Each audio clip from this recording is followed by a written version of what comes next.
হুযায়ফা রাদিয়াল্লাহু আনহু ডাক দিয়ে বলেন, আল্লাহর কসম খেয়ে বলতে পারি, তুমি যদি এভাবে কিয়ামত পর্যন্ত নামাজ আদায় করো, আল্লাহর রাসূল যেভাবে নামাজ শিখিয়ে দিয়েছেন ওভাবে হয় নাই।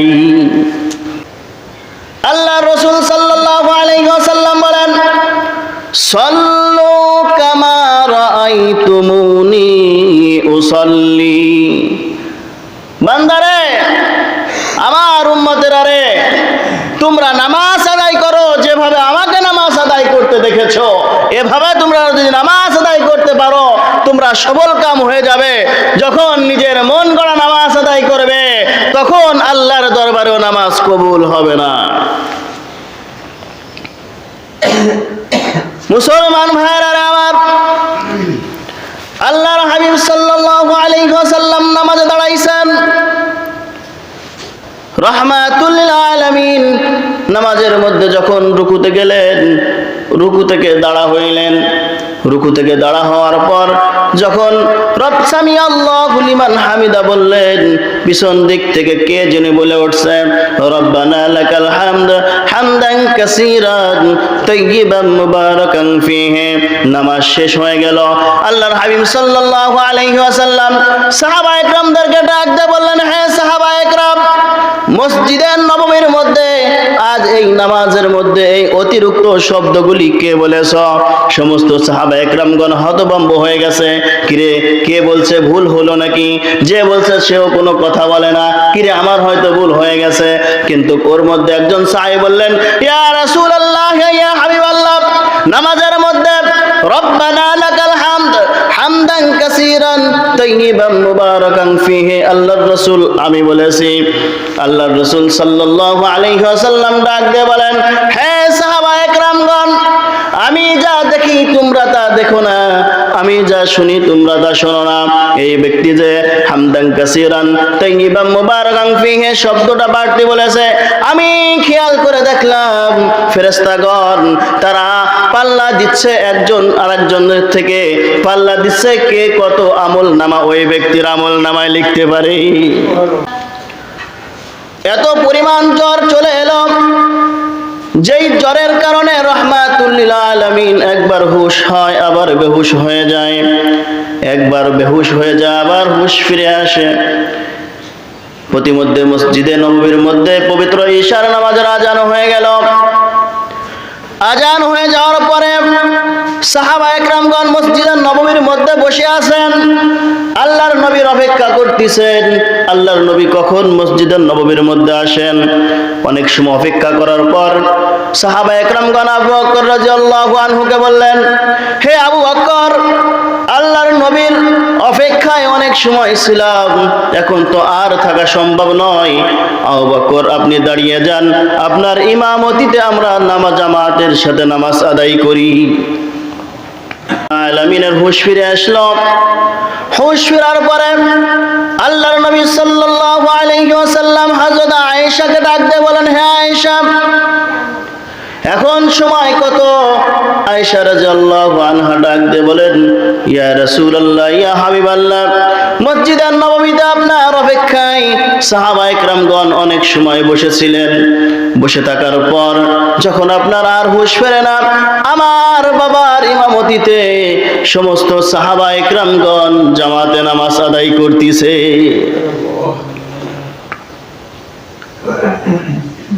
কিন্তু নবী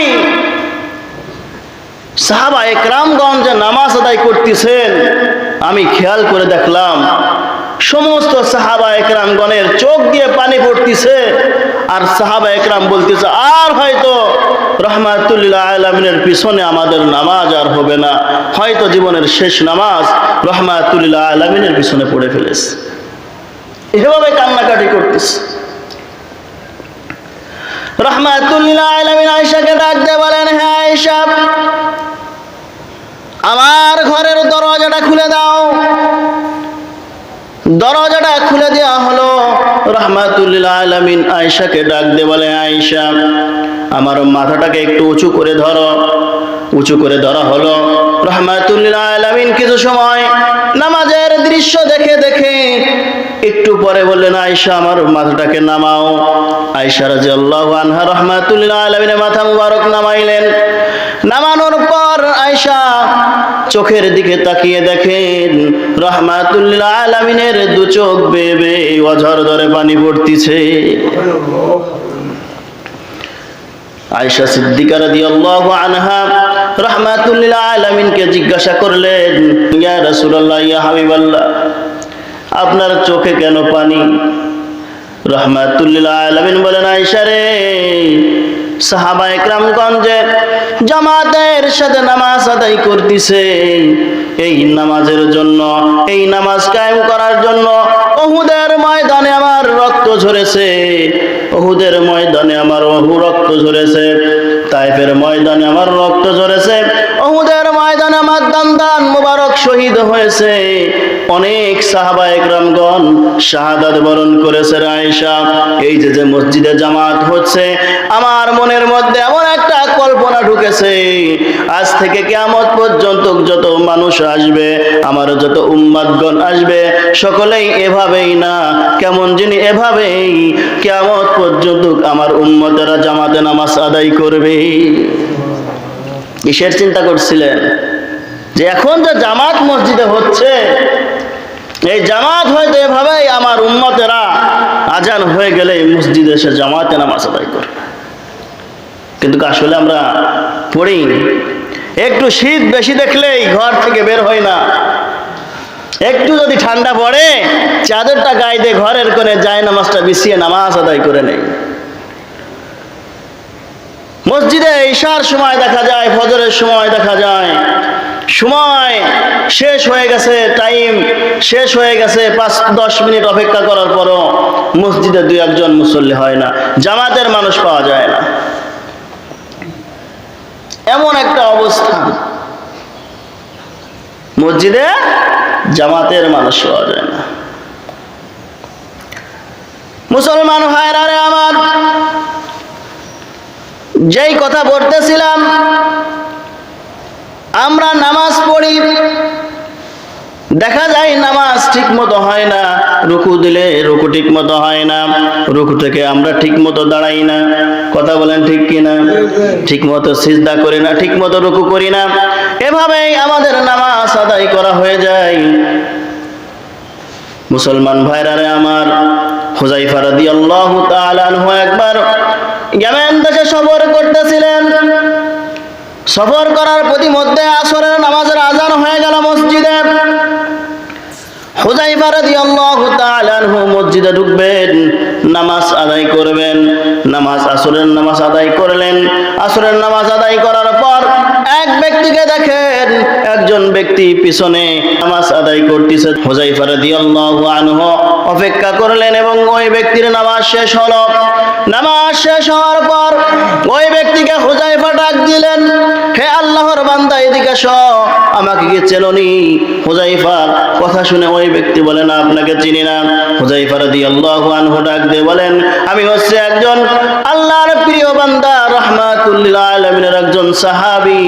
হুযায়ফা ডাক দিয়ে বললেন, হে আল্লাহর বান্দা, তোমাকে যেইভাবে নামাজ আদায় করতে দেখলাম, এই নামাজ তুমি কতদিন যাবত আদায় করো?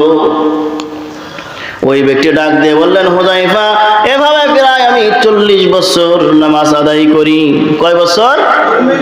40 বছর নামাজ আদায় করি। হুযায়ফা রাদিয়াল্লাহু আনহু ডাক দিয়ে বলেন, আল্লাহর কসম খেয়ে বলতে পারি, তুমি যদি এভাবে কিয়ামত পর্যন্ত নামাজ আদায় করো, আল্লাহর রাসূল যেভাবে নামাজ শিখিয়ে দিয়েছেন ওভাবে হয় নাই। আল্লাহর রাসূল সাল্লাল্লাহু আলাইহি ওয়াসাল্লাম বলেন, সাল্লু কামা রাআইতুমুনি উসাল্লি। বান্দারে, আমার উম্মতেরা রে, তোমরা নামাজ আদায় করো যেভাবে আমাকে নামাজ আদায় করতে দেখেছো। এভাবে তোমরা যদি নামাজ আদায় করতে পারো, তোমরা সবল কাম হয়ে যাবে। যখন নিজের মন গড়া নামাজ আদায় করবে, তখন আল্লাহর দরবারেও নামাজ কবুল হবে না। মুসলমান ভাইরা আমার, আল্লাহর হাবিব সাল্লাল্লাহু আলাইহি ওয়াসাল্লাম নামাজে দাঁড়াইছেন। রাহমাতুল লিল আলামিন নামাজের মধ্যে যখন রুকুতে গেলেন, রুকু থেকে দাঁড়া হইলেন। রুকু থেকে দাঁড়া হওয়ার পর যখন রব সামি আল্লাহু লিমান হামিদা বললেন, পিছন দিক থেকে কে যেন বলে উঠছে, রব্বানা লাকাল হামদ হামদান কাসীরান তাইয়িবান মুবারাকান ফীহি। নামাজ শেষ হয়ে গেল। আল্লাহর হাবিব সাল্লাল্লাহু আলাইহি ওয়াসাল্লাম সাহাবায়ে কেরামদেরকে ডাক দিয়ে বললেন, হে সাহাবায়ে কেরাম, মসজিদে নববীর মধ্যে আজ এই নামাজের মধ্যে এই অতিরিক্ত শব্দগুলি কে বলেছ? সমস্ত সাহাবা একরামগণ হতভম্ব হয়ে গেছে। কিরে, কে বলছে? ভুল হলো নাকি? যে বলছে সেও কোনো কথা বলে না। কিরে, আমার হয়তো ভুল হয়ে গেছে। কিন্তু ওর মধ্যে একজন সাহাবী বললেন, ইয়া রাসূলুল্লাহ, ইয়া হাবিবাল্লাহ, নামাজের মধ্যে রব্বানা লাকাল হামদ হামদান কাসীরান তাইয়িবান মুবারাকান ফীহি আল্লাহর রাসূল আমি বলেছি। আল্লাহর রাসূল সাল্লাল্লাহু আলাইহি ওয়াসাল্লাম ডাক দিয়ে বলেন, হে সাহাবায়ে কেরামগণ, আমি যা দেখি তোমরা তা দেখো না, আমি যা শুনি তোমরা তা শোনো না। এই ব্যক্তি যে হামদান কাসীরান তাইয়িবান মুবারাকান ফীহি শব্দটা বাড়তি বলেছে, আমি খেয়াল করে দেখলাম ফেরেশতাগণ তারা পাল্লা দিচ্ছে একজন আরেকজনের থেকে, পাল্লা দিচ্ছে কে কত আমল নামা ওই ব্যক্তির আমল নামায় লিখতে পারে।